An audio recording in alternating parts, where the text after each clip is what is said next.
Hello everyone, it's Sunday afternoon. ಇವತ್ತೇನು ಈಚೆ ಹೋಗೋವಂಥ plan ಇರಲಿಲ್ಲ, ಬಟ್ ಯಾಕೋ ಬೋರ್ ಆಗ್ತಾಯಿತ್ತು ಅರೌಂಡ್ ಆಫ್ಟರ್ನೂನ್ ಹಂಗೆ.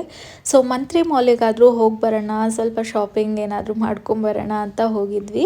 ಇನ್ನು ಲಂಚ್ಗೆ ನಾವು ಹೋಗಿದ್ದು ಏಷ್ಯನ್ ಕರಿ ಹೌಸಿಗೆ. ಟೇಸ್ಟ್ ವೈಸ್ ಅಂತೂ ತುಂಬಾ ಚೆನ್ನಾಗಿತ್ತು. ನಾವು ಕೂಡ ಇದೆ ಫಸ್ಟ್ ಟೈಮ್ ವಿಸಿಟ್ ಮಾಡಿದ್ದು.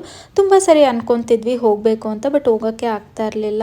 ಇನ್ನು ಈ ಊಟ ಎಲ್ಲ ಮುಗಿಸ್ಕೊಂಡು ಲಿಶುಗೆ ಸ್ವಲ್ಪ ಬುಕ್ನು ಕೂಡ ಶಾಪ್ ಮಾಡಿದ್ವಿ. ಹಾಗೆ ಶರಣ್ಗೆ ನನ್ನ ಸೇವಿಂಗಲ್ಲಿ ನಾನು ತುಂಬಾ ಗಿಫ್ಟ್ಸ್ನ ಕೊಡಿಸಿದ್ದೀನಿ. ಬಟ್ ನಾನು ಅರ್ನ್ ಮಾಡೋಕ್ಕೆ ಸ್ಟಾರ್ಟ್ ಮಾಡಿದ್ಮೇಲೆ ನನ್ನದೇ ಆದಂಥ ಫ್ಯೂ ಎಕ್ಸ್ಪೆಂಡಿಚರ್ಸ್ ಎಲ್ಲ ಇತ್ತು. ಅದೆಲ್ಲ ಫುಲ್ಫಿಲ್ ಆದಮೇಲೆ ಶರಣ್ಗೆ ಏನಾದರೂ ಕೊಡ್ಸೋಣ ಅಂದ್ಕೊಂಡಿದ್ದೆ. ಸೊ ಇವತ್ತು ಹಾಗೆ ಶಾಪರ್ ಸ್ಟಾಪ್ಗೂ ಕೂಡ ಹೋಗಿದ್ವಿ. ಶೂ ಕಲೆಕ್ಷನ್ ತುಂಬಾ ಚೆನ್ನಾಗಿತ್ತು. ಹಾಗೆ ಅವ್ರಿಗೆ ರಿಕ್ವೈರ್ಮೆಂಟು ಇತ್ತು. ಅದಕ್ಕೋಸ್ಕರ ನಾನು ಒಂದು ಅಡಿಡಾಸ್ ಮತ್ತು ಒಂದು US ಪೋಲೋ ಶೂಸ್ನ ಕೊಡಿಸ್ದೆ. ಇನ್ನು ಒಂದು ಮೂವಿ ಪ್ರಮೋಷನ್ಗೆ ಗಣೇಶ್ ಕೂಡ ಬಂದಿದ್ರು. ಲಾಸ್ಟಿಗೆ ನಾವು ಅಲ್ಲೇ ಕಾಫಿ ಕುಡ್ಕೊಂಡು ಮತ್ತೆ ಮನೆಗೆ ರಿಟರ್ನ್ ಆದ್ವಿ. Thank you for watching. Bye.